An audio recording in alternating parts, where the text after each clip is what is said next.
সুপ্রভাত বন্ধুরা, আজ হলো 28 এপ্রিল মঙ্গলবার। আজকের সকালের বরাক উপত্যকার শ্রীভূমি, করিমগঞ্জ, শিলচর, হাইলাকান্দি সহ আসামের বিশেষ বিশেষ খবরগুলি হলো: আগামী 4 মে অসম বিধানসভা নির্বাচনের ভোট গণনার জন্য নির্বাচন কমিশনের যাবতীয় প্রস্তুতি গ্রহণ। শ্রীভূমি, করিমগঞ্জ, শিলচর, হাইলাকান্দি জেলায় প্রস্তুতি চূড়ান্ত। বিস্তারিত থাকবে প্রতিবেদনে। আজ ঘোষণা করা হবে হায়ার সেকেন্ডারি অর্থাৎ উচ্চ মাধ্যমিকের চূড়ান্ত বর্ষের ফলাফল। শিলচর কাছাড় পুলিশের অভিযানে আইপিএল ক্রিকেটের জুয়ার সঙ্গে জড়িত অভিযোগে শিলচরের বিভিন্ন স্থান থেকে 5 জন গ্রেফতার। মৎস্য দফতরে গ্রেড 1 পদে নিয়োগপ্রাপ্ত জয়নাল আবেদিনকে অভিনন্দন আমিরের শরীয়তের।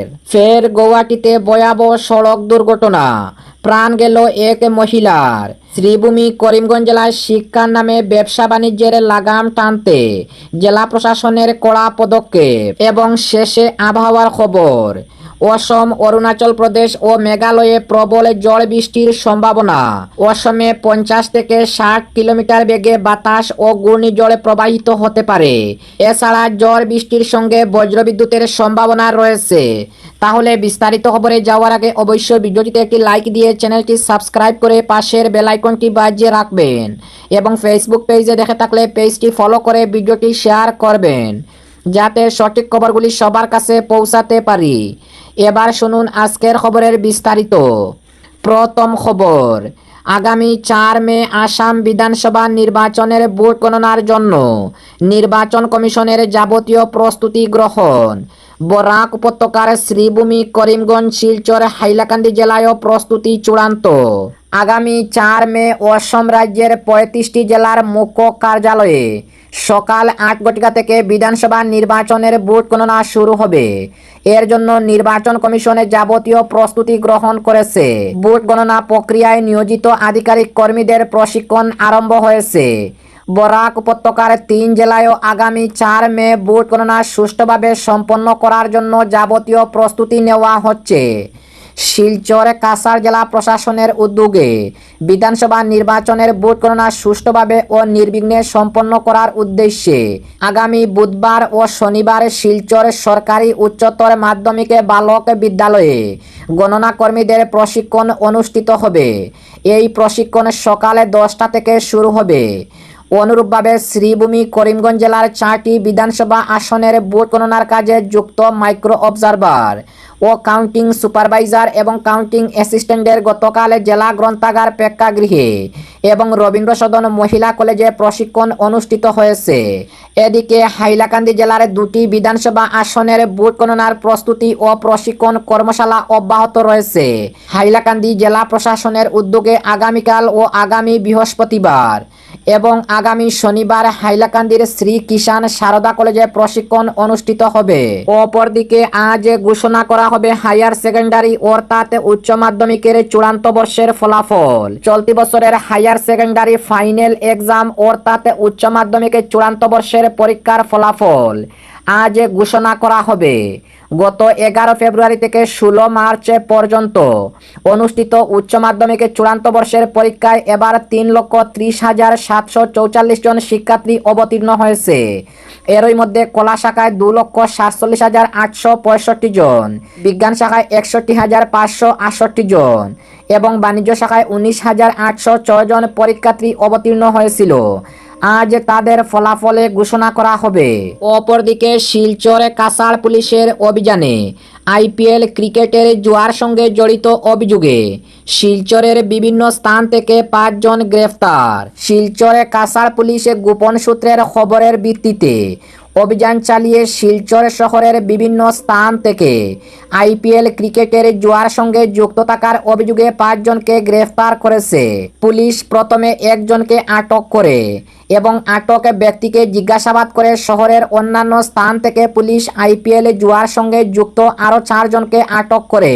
শিলচর কাছাড় জেলার অপরাধ অনুসন্ধান শাখার অতিরিক্ত পুলিশ সুপার রজত কুমার পালের নেতৃত্বে চালানো অভিযানে আটক ব্যক্তিদের কাছ থেকে পুলিশ নগদ প্রায় 80,000 টাকা, 60টি অ্যান্ড্রয়েড মোবাইল ফোন এবং কিছু নথিপত্র বাজেয়াপ্ত করেছে। আটক 5 জনকে গতকাল আদালতে প্রেরণ করা হয়েছে। অপরদিকে মৎস্য দপ্তরে গ্রেড 1 পদে নিয়োগপ্রাপ্ত জয়নাল আবেদিনকে অভিনন্দন আমিরে শরীয়তের। ত্রিপুরা সরকারের মৎস্য দপ্তরের TFFS গ্রেড 1 পদে নিয়োগ পেলেন কৈলাসহর গোবিন্দপুর এলাকার কৃতি যুবক জয়নাল আবেদিন। প্রতিযোগিতামূলক পরীক্ষায় সাফল্যের মাধ্যমে এই গুরুত্বপূর্ণ পদে তার এই নিয়োগে গোটা এলাকায় খুশির হাওয়া বইছে। স্থানীয় সূত্রে জানা গেছে, দীর্ঘদিন ধরে নিষ্ঠার সঙ্গে পড়াশোনা ও প্রস্তুতির পর অবশেষে এই সাফল্য অর্জন করেন জয়নাল আবেদিন। তার এই কৃতিত্ব শুধু পরিবারের নয়, সমগ্র এলাকা গর্বিত। এদিকে উত্তর পূর্ব ভারতের আমিরে শরীয়তে শেখুল হাদিস মৌলানা ইউসুফ আলী জয়নাল আবেদিনকে আন্তরিক অভিনন্দন জানিয়েছেন। তিনি জয়নালের উজ্জ্বল ভবিষ্যৎ কামনা করে বলেন, তার এই সাফল্য সমাজের অন্য তরুণদের অনুপ্রাণিত করবে এবং আগামী দিনে আরও অনেক কৃতি সন্তান উঠে আসবে। উল্লেখ্য, ত্রিপুরা সরকারের মৎস্য দপ্তরের গ্রেড 1 পদটি একটি গুরুত্বপূর্ণ প্রশাসনিক দায়িত্বপূর্ণ পদ হিসাবে বিবেচিত, যেখানে রাজ্যের মৎস্য উন্নয়ন পরিকল্পনা বাস্তবায়ন ও সংশ্লিষ্ট কর্মকাণ্ডে গুরুত্বপূর্ণ ভূমিকা পালন করতে হয়। অপরদিকে গৌহাটিতে সড়ক দুর্ঘটনায় প্রাণ গেল এক মহিলার। ফের গৌহাটিতে দুর্ঘটনায় প্রাণ গেল এক মহিলার। গৌহাটির মহানগরীতে বি বরুয়া কলেজের সামনে এক মর্মান্তিক সড়ক দুর্ঘটনায় প্রাণ হারালেন সীতাদেবী নামে এক মহিলা। প্রত্যক্ষদর্শীদের দাবি, হঠাৎ দ্রুতগতিতে আসা একটি অচেনা গাড়ি তাকে সজোরে ধাক্কা মেরে ঘটনাস্থল থেকে পালিয়ে যায়। দুর্ঘটনার পরে স্থানীয় লোকজন তড়িঘড়ি গুরুতর আহত অবস্থায় সীতাদেবীকে উদ্ধার করে গৌহাটি মেডিকেল কলেজ হাসপাতালে নিয়ে যায়। তবে চিকিৎসকদের সব চেষ্টা সত্ত্বেও শেষ পর্যন্ত তাকে বাঁচানো সম্ভব হয়নি। ঘটনার পর এলাকায় চাঞ্চল্যের সৃষ্টি হয়। খবর পেয়ে পল্টন বাজার ট্রাফিক পুলিশ ঘটনাস্থলে পৌঁছে পরিস্থিতি নিয়ন্ত্রণে আনে এবং তদন্ত শুরু করেছে। আশেপাশের সিসিটিভি ফুটেজ খতিয়ে দেখে পলাতক গাড়িটিকে শনাক্ত করার চেষ্টা করেছে পুলিশ। এই মর্মান্তিক দুর্ঘটনা আবারও মহানগরীর সড়ক নিরাপত্তা নিয়ে প্রশ্ন তুলে দিয়েছে। স্থানীয়দের দাবি, ওই এলাকায় ট্রাফিক নিয়ন্ত্রণ আরও জোরদার করা হোক, যাতে ভবিষ্যতে এ ধরনের দুর্ঘটনা এড়ানো যায়। অপরদিকে শ্রীভূমি করিমগঞ্জ জেলায় শিক্ষার নামে ব্যবসা বাণিজ্যের লাগাম টানতে জেলা প্রশাসনের কড়া পদক্ষেপ। শ্রীভূমি করিমগঞ্জ জেলায় বেসরকারি শিক্ষা প্রতিষ্ঠানের বেআইনি কার্যকলাপ ও শিক্ষার নামে ব্যবসা বাণিজ্যের অভিযোগের পরিপ্রেক্ষিতে কড়া অবস্থান নিয়েছে জেলা প্রশাসন। শিক্ষা ব্যবস্থায় স্বচ্ছতা ও বৈধতা নিশ্চিত করতে শ্রীভূমি করিমগঞ্জ জেলার স্কুল পরিদর্শকের দফতর থেকে জারি করা হয়েছে এক গুরুত্বপূর্ণ নির্দেশনা, যা ইতিমধ্যে শ্রীভূমি করিমগঞ্জ জেলা জুড়ে ব্যাপক সাড়া ফেলেছে। জেলা শিক্ষা আধিকারিক নীলমজ্যোতি দাস স্কুল পরিদর্শক শ্রীভূমির স্বাক্ষরিত 27 এপ্রিল 2026 তারিখের নির্দেশ অনুযায়ী জেলার সমস্ত বেসরকারি পরিচালিত শিক্ষা প্রতিষ্ঠান প্রধানদের আগামী 7 দিনের মধ্যে প্রতিষ্ঠানের বৈধ সরকারি অনুমোদনপত্র এবং প্রতিষ্ঠানের নামে নিবন্ধিত জমির দলিলের অনুলিপি জেলার স্কুল পরিদর্শকের দফতরে জমা দিতে হবে। নির্ধারিত সময়ের মধ্যে এই নথিপত্র জমা না দিলে সংশ্লিষ্ট প্রতিষ্ঠানের বিরুদ্ধে কঠোর ব্যবস্থা নেওয়ার হুঁশিয়ারি দিয়েছে জেলা প্রশাসন।